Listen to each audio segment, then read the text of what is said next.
Assalamualaikum warahmatullahi wabarakatuh. Selamat datang kembali di channel Mr. Zack Pendongeng Horor. Pada kesempatan malam hari ini, Mr. Zack Pendongeng Horor ingin bercerita tentang kisah seorang kawan yang ditimbali atau diminta menghadap pada sesosok yang dikeramatkan pada sebuah tempat peziarahan.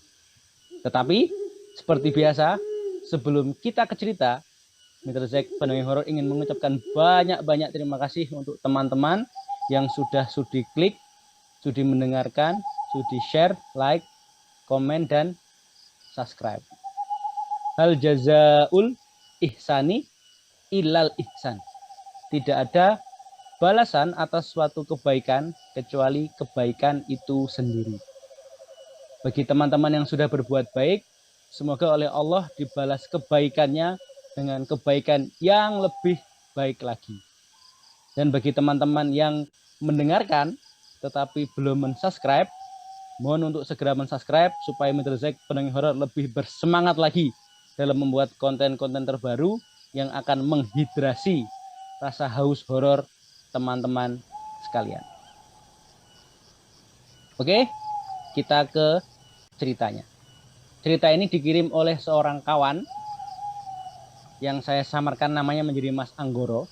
Mas Anggoro ini pula yang kemarin mengirimkan cerita pengalamannya yang dikejar oleh Banaspati di Surabaya. Bagi kawan-kawan yang belum mendengarkan, bisa scroll ke bawah dengan judul Dikejar Banaspati. Mas Anggoro kembali mengirimkan cerita pengalamannya. Kisah ini terjadi sekira tahun 1998. Ketika Mas Anggoro masih bersekolah SLTA di suatu sekolah di Surabaya. Mas Anggoro ini terlibat atau tergabung dalam sebuah organisasi kerohanian gereja, di mana dalam agenda kepengurusan ada agenda pergantian pengurus, sekaligus di dalamnya adalah menyelenggarakan LDKS, latihan dasar kepemimpinan siswa. Diadakan di suatu tempat di daerah Kulon Progo, daerah istimewa Yogyakarta. Untuk daerah detil dan tempatnya, mohon maaf, menurut hemat Mr. Zack Pendongeng Horor tidak perlu saya ceritakan untuk menjaga marwah dan nama baik semua pihak yang terlibat dalam cerita ini. Oke, Jumat sore berangkatlah dari Surabaya menuju ke Yogyakarta. Seluruh pengurus, guru-guru pembimbing, dan para pendukung, panitia pendukung berangkat dari Surabaya menuju ke Yogyakarta. Karena Mas Anggoro ini pada waktu itu jarang ikut rapat, jadi Mas Anggoro ini intinya hanya ngikut saja, mengiyakan ikut saja. Jadi beliau ini tidak begitu detil, tidak begitu paham tempatnya di mana. Yang beliau tahu cuma kita menuju ke Kulon Progo, Yogyakarta. Pada tahun 98, tentunya kondisi jalan raya tidak seperti saat ini. Belum ada jalan tol dan masih lewat jalan biasa, maka perjalanan dari Surabaya ke Yogyakarta ini memerlukan banyak waktu. Singkat cerita saja, sampai di Yogyakarta ini pada waktu yang sudah dini hari, sekitar jam 2 atau jam 3 dini hari. Kemudian setelah sampai disambut oleh perwakilan warga, dibagi dengan tempat-tempat tinggal.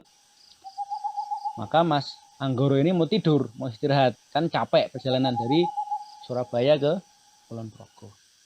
Tapi beliau ini tidak bisa tidur mendengar ada suara-suara gamelan. Suara-suara gamelan. Mas Anggoro ini sempat batin gitu, sempat merasa kok ada orang yang punya hajat, punya kegiatan, tapi kok tidak tahu waktu. Kalaupun memang ada yang menikahkan atau ada acara, ya jam 2 atau jam 3 itu kan saatnya orang istirahat. Apalagi bagi yang muslim itu kan mendekati waktu subuh. Ini kenapa masih ada gamelan atau gending-gending yang terdengar. Jadi Mas Anggoro ini tidak bisa tidur. Keesokan paginya setelah bebersih, beberes, makan, sarapan dan sebagainya, Mas Anggoro ini briefing dan rapat panitia dengan warga masyarakat. Istilahnya ya permisi. Permisi termasuk mohon izin. Nah, Mas Anggoro ini disapa oleh tokoh masyarakat yang dituakan. Tiba-tiba tokoh itu bilang begini, Mas, panjenengan nanti kalau jalan acara yang paling akhir saja. Mas, nanti Anda kalau jalan acara malam yang paling akhir saja. Mas Anggoro ini belum paham maksudnya. Dan beliau bercerita gitu kepada orang tokoh masyarakat yang dituakan itu. Pak, saya tadi malam kok mendengar suara gamelan. Apakah ada orang yang sedang punya hajat atau ada acara? Si bapak ini seperti terdiam, ada sesuatu yang beliau sembunyikan. Beliau hanya menjawab, oh mungkin Mas Anggoro kecapean, jadi rungon-rungon saja ya. Kalau bahasa Indonesia ya mungkin hanya salah dengar atau terbawa-bawa suasana. Karena Mas Anggoro ini mengaku di depan kan tidak rajin mengikuti rapat, jadi tidak tahu ini detailnya seperti apa. Jadi hari itu di briefing termasuk pembagian tugas oleh panitia dan warga lokal di desa tersebut. Malam harinya ini Mas Anggoro dan teman-teman sekira pukul 9 malam itu memulai acara. Salah satunya adalah ada acara jurit malam, di mana setiap orang itu satu persatu jalan dengan diberi jeda gitu ya, supaya satu persatu tidak menumpuk dan tidak boleh membawa sumber cahaya apapun itu. Tahun 98 belum ada HP, jelas tidak ada HP bersenter, tidak boleh membawa korek api, lilin, senter atau apapun itu. Tokoh masyarakat tadi kembali mengingatkan, Mas, panjenengan nanti yang paling akhir saja. Mas Anggoro ini belum paham maksudnya apa gitu loh. Nanti jenengan yang jadi tim sweeper aja ya. Jaga-jaga kalau ada teman-teman yang nanti tercecer atau terpisah dari rombongan. Oke, ketika giliran Mas Anggoro ini jalan, Mas Anggoro jalan sendirian kan, jalan sendirian sesuai dengan rute yang tadi sudah di briefing oleh panitia dan warga lokal. Ternyata Mas Anggoro ini tiba di sebuah kompleks pemakaman. Di situ beliau sudah ditunggu oleh warga lokal. Pertama takut dan kaget, ada orang di makam. Ternyata ada warga di situ. Warga situ memberikan perintah kepada Mas Anggoro. Monggo Mas, panjenengan sampun dipun tenggo kalih Nyi Ageng. Silahkan Mas, Anda sudah ditunggu oleh Nyi Ageng. Mas Anggoro ini belum paham maksudnya. Bukan nggak paham arti bahasa Jawa, tapi nggak paham ditunggu Nyi Ageng siapa. Ternyata di dalam makam itu ada makam lagi. Jadi ada makam, kemudian di makam itu ada seperti rumah, ada 2 pohon besar. Di dalam rumah tersebut, bangunan rumah itu kalau kita buka pintunya ada 1 buah cungkup makam. Diberitahukan oleh si warga lokal yang menunggu tadi, syaratnya adalah Mas Anggoro ini ketika menghadap itu harus jalan jongkok. Dan jikalau sudah selesai, untuk keluar dari bangunan tersebut tidak boleh membelakangi atau memunggungi cungkup makam. Jadi harus jalan jongkok tapi mundur gitu ya. Oke, dibukalah pintu bangunan itu. Di dalam ada makam.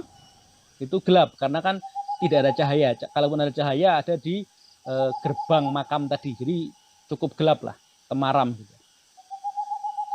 Mas Anggoro ini jalan jongkok gitu ya. Jalan jongkok layaknya apa ya? Mungkin kalau kita ilustrasikan itu, kalau Mr. Zack bayangkan tuh seperti abdi dalam yang menghadap ke raja atau ke sultan gitu ya. Mas Anggoro ini jalan jongkok, kemudian setelah mendekati cukup makam, beliau duduk bersila, pintu ditutup karena beliau sendiri, warga tadi di luar. Mas Anggoro segera memanjatkan doa kepada Tuhan sesuai dengan apa yang beliau imani, beliau percayai.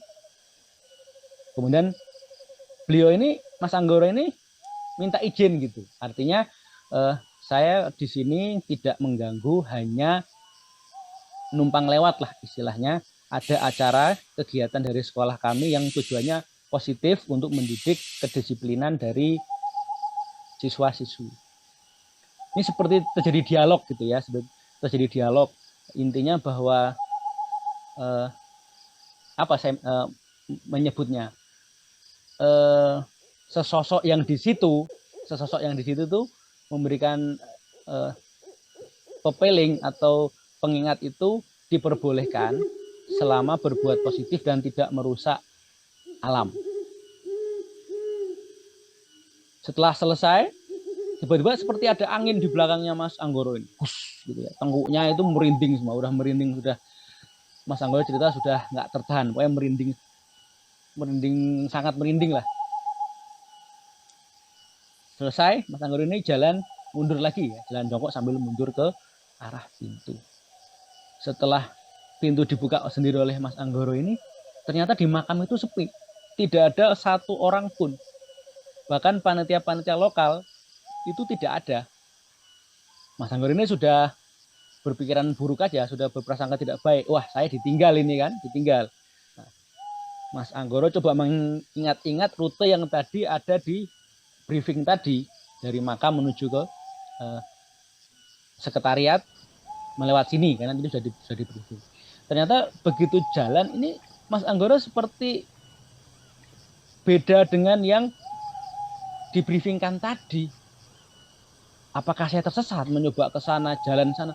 Jalannya semakin buruk, semakin menjadi jalan tanah, menjadi jalan yang berumput, hutannya semakin lebat. Bahkan Mas Anggoro merasa saya itu seperti berpindah dimensi gitu. Bukan tahun 1998 ya, mungkin nggak tahu zaman sebelum itu, karena pohon lebih besar, jalanan berbatu, jalanan tanah. Desa-desanya Jogja pada tahun 98 ya tentu beda lah ya. Ini kok seperti beda dimensi gitu. Kebingungan gitu, seperti tersesat dalam kegelapan, gelap malam itu. Mas Anggoro seperti melihat ada seorang ibu-ibu dengan wajah yang welas asih gitu. Ibu-ibu ini menunjukkan suatu jalan ya, Didatangilah sama Mas Anggoro. Begitu Mas Anggoro mendekati ibu itu dan melihat ke arah jari di mana menunjukkan arah, kembali lagi setelah melihat arah, kembali lagi melihat ibu itu, si ibu itu sudah tidak ada. Kalaupun manusia kan pasti ada suara jalan ya, suara langkahnya, atau kalaupun dia tidak terdengar masih terlihat pergerakannya. Ini tidak ada sama sekali. Oke, karena tadi sudah diberikan petunjuk ya, katakanlah jalan ke kiri gitu. Mas Anggoro jalan ke kiri menuju ke arah yang tadi disampaikan atau ditunjukkan oleh si ibu tadi. Di ujung itu ternyata ada terang, ada lampu, dan itu ternyata sekretariat dari teman-teman Mas Anggoro. Ya, semua heboh gitu kan, ditanya kamu dari mana aja gitu. Ternyata itu kalau menurut Mas Anggoro ya, kalau tadi melalui briefing tadi, kalau start jam 9 malam ditambah dengan rute mengitari daerah lokal, termasuk Mas Anggoro acara di tempat ziarah dalam makam tadi, itu nggak lebih dari 3 jam. Jadi kalau jam 9 start, 3 jam, ya maksimal jam 12 atau setengah 1 lah. Setengah 1.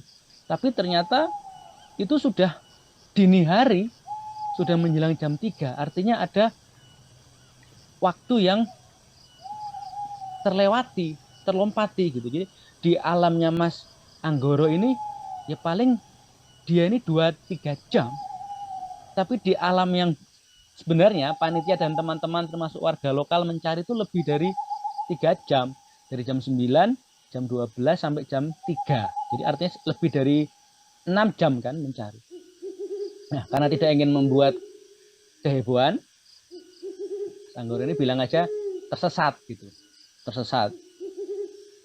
Oke, besok paginya setelah koordinasi dengan panitia, kemudian termasuk panitia dari sekolah ingin kembali ke Surabaya, tentunya kan ada pamitan gitu ya, pamitan kepada warga lokal. Mas Anggoro ini tanya kepada tokoh yang dituakan di warga lokal tersebut mengenai mengenai apa yang terjadi di makam tersebut.